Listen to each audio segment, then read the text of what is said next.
एकादशी के दिन जब आप जल शंकर को चढ़ाने तो रोज ही जाते हैं। जब एकादशी का दिन रहे और शंकर जी के मंदिर में आप जल समर्पित करें तो 3 बार मुख से स्वधा स्वधा स्वधा या स्वधा स्तोत्र का पाठ, जिसमें 12 श्लोक 2-4 हैं। पैसा तो आ रहा है पर घर में टिक नहीं रहा। डॉक्टर में, पुलिस में, एक्सीडेंट आदि में, कहीं गलत जगह पर, व्यसन में अगर पैसा जा रहा है, जुए में, मांसाहार, मदिरा पान, या कहीं आया पैसा, पैसा आने में कमी नहीं, आ रहा है पर टिक नहीं रहा, रुक नहीं रहा।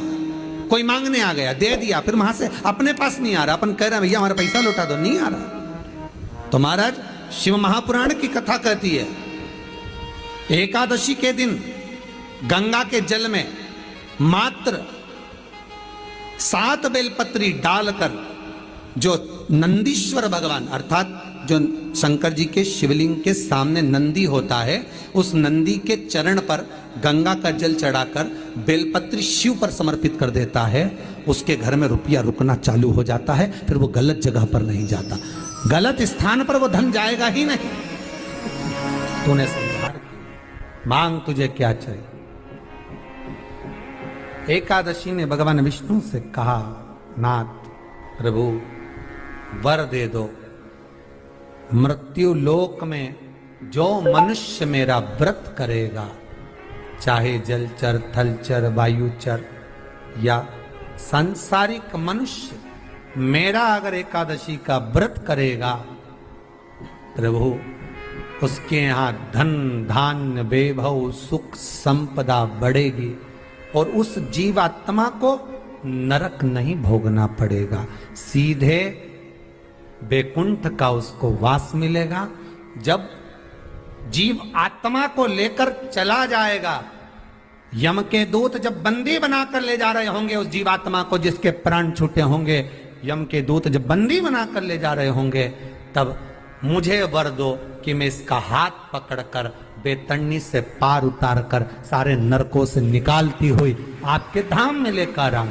भगवान ने वर दे दिया, तथास्तु। हे एकादशी सुनो, मृत्यु लोक का मनुष्य अन्न का त्याग कर कर, क्योंकि अन्न में एकादशी के दिन पाप पुरुष रहता है, अन्न का त्याग कर कर एकादशी के दिन जो मनुष्य तुम्हारा व्रत धारण करेगा, उस व्रत को करेगा और उस व्रत को धारण करेगा, उसकी मनोकामना पूर्ण होकर वो मेरे ही धाम को जाएगा। ये तो हुआ एकादशी के जन्म की कथा। बहुत ध्यान देना शिव महापुराण की इस पितृ शांति शिव महापुराण को जो आप सुन रहे हो नैमिषारण्य से, बहुत ध्यान से सुनो। पितृ दोष है, इसके लक्षण क्या है? घर में अशांति होना, घर में 4-5 लोग रह रहे हैं, जरा जरा सी बात में क्लेश हो, समझ लो पितृदोष है। पितृदोष, 1 रुपया कमा कर लाओ, 1.25 रुपए खर्च हो, खूब पैसा आए हाथ में दिखे ही नहीं, समझ लेना पितृदोष। 4 दिन दुकान अच्छी चले, बाकी के समय बैठना पड़े, समझ लेना पितृदोष। घर में बच्चे चिड़चिड़े हो जाएं, गलत संगति में डूब जाएं, समझ लो चिड़चिड़ हो रहे हैं, पितृदोष। घर के बच्चे माता पिता का आदर ना करें, सम्मान ना करें, तेज आवाज में बात करें, समझ लो पितृदोष। पितृदोष मालूम पड़े। और इतने से भी अगर आप नहीं समझ सकते, परिवार का कोई एक व्यक्ति जब जब भोजन करने बैठे तब तब उसकी थाली में बाल आए, भले वो होटल में खाए तो भी बाल आ जाए, वो कहीं खाना खा रहा है तो बाल आ जाए। 8-15 दिन में, 4 दिन में, 3 दिन में, 2 दिन में, 6 दिन में आपकी थाली के भोजन में अगर बाल निकल रहा है, केश निकल रहा है, समझ लेना कि पितृ आपसे कुछ मांग रहे हैं, पितृ आपसे कुछ चाहते हैं। क्योंकि पितृ बोलते नहीं आता, केवल घर का व्यक्ति जब भोजन करने बैठेगा, सब अच्छे से बनाया, सब अच्छे से करा, फिर भी थाली में अगर बाल निकल रहा है, और कोई व्यक्ति ऐसा होता है जिसकी थाली में बार बार बाल आता है, वो कितने ही केले, पत्नी को भी कह दिया, परिवार को भी कह दिया, तो भी वो होटल में खाएगा तो बाल आ जाएगा, अचानक आ जाएगा, भले पानी पिएगा तो आ जाएगा, कुछ खाएगा तो बाल आएगा।